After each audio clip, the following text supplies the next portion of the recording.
I nostri risparmiatori quindi possono stare tranquilli, questa volatilità delle borse non inciderà sui loro risparmi nel lungo termine, anche perché lei l'ha sottolineato, anche nell'ipotesi diciamo così più audace che i nostri risparmiatori mettono risparmi nel comparto dinamico, ci sono comunque un più di 50% che vanno anche in altri tipi di investimenti. Mi corregga se sbaglio, per esempio obbligazioni ed anche il private equity, no? Le aziende sul territorio, puntate per questo 2022 anche su questo, Stefan, ne avevamo parlato già nelle ultime puntate del 2021, cioè investire sulle aziende del nostro territorio accanto alle aziende quotate in borsa, c'è anche questa variabile. Quanto peserà per il 2022?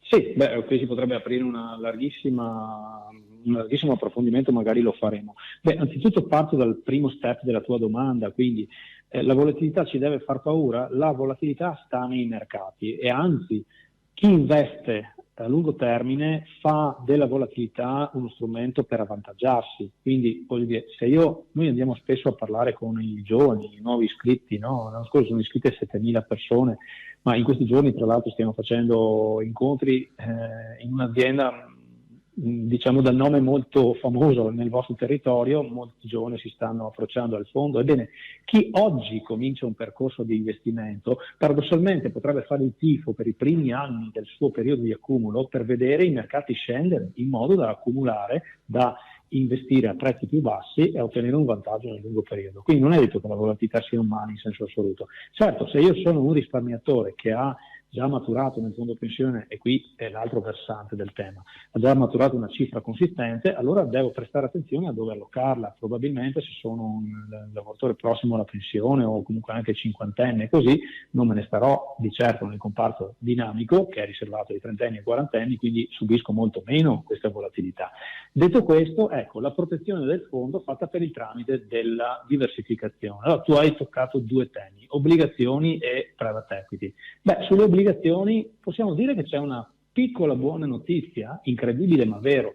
Dopo anni di ribassi dei tassi, i tassi lo scorso anno sono risaliti. Allora, il rialzo dei tassi nel breve termine è una robetta brutta, diremo, perché se tu hai in portafoglio, mettiamo, un BTP che ti paga una cedola annua faccio per ipotesi, del 4%, no? E i tassi salgono al 5%, chi vuole più il tuo BTP? Non lo vuole nessuno. Chiaro. Perché trovi sul mercato un investimento migliore. Ecco quindi che quell'investimento lì perde di valore. Quindi quando i tassi si rialzano, chi ha soldi in portafoglio piange. Ma questo l'abbiamo già visto, è roba dell'anno scorso. Se tu però hai denaro fresco da investire, nuovi contributi, ecco che ti trovi nuove emissioni con tassi un po' più alti. Quindi per 6-7 anni abbiamo discusso con preoccupazione del fatto del continuo ribasso dei tassi che ci ha avvantaggiato nel breve, adesso invece abbiamo assistito nell'ultimo anno a qualcosa di diverso. I tassi cominciano a risalire per via dell'inflazione, nel breve si paga, si subisce, ma in prospettiva abbiamo un rendimento atteso più alto. Non so se mi sono spiegato. Certo. Quindi questa è una piccola buona notizia di prospettiva. L'altro aspetto che tu hai toccato in termini di diversificazione, ecco, dicevo, le obbligazioni nel portafoglio sono l'altro grande elemento che si aggiunge alle azioni di cui abbiamo detto prima. Tu hai toccato il tema del private equity, lo dovremmo estendere in senso magari più ampio all'investimento nei fondi alternativi, cioè negli strumenti che investono nell'economia reale, nelle infrastrutture, nel capitale e nel debito delle piccole e medie imprese. Bene, noi siamo su questo tipo di investimento ormai dal 2013, ma lo scorso anno abbiamo incrementato in maniera significativa l'ammontare investito in quest'ambito. Siamo passati a conto da circa 80 milioni a oltre 150 e tra i vari strumenti appunto che abbiamo scelto, molto diversificati, fa conto che ad oggi noi abbiamo investito in 8 diversi fondi che investono nel capitale delle PMI italiane.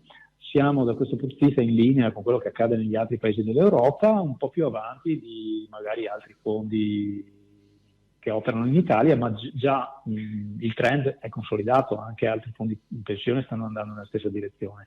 Tra questi anche il Fondo Sviluppo PMI 2, il fondo promosso dalla finanziaria regionale, il secondo fondo promosso dalla finanziaria regionale, dalla SGR, meglio, la finanziaria regionale del Veneto, che il fondo 1, in cui abbiamo investito ormai, dunque, sono 6 anni fa, sta andando a disinvestire le aziende a suo tempo investite. Parlavamo proprio nei giorni scorsi in una conferenza stampa, con aumenti di fatturato, aumenti di personale impiegato.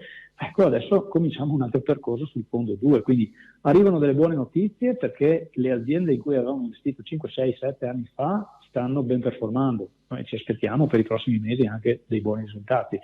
In prospettiva stiamo costruendo quello che faremo da qui in avanti, sempre appunto in chiave di diversificazione. Avvertenza: messaggio promozionale riguardante forme pensionistiche complementari. Prima dell'adesione leggere la documentazione prevista da Codip. I rendimenti passati non sono necessariamente indicativi di quelli futuri.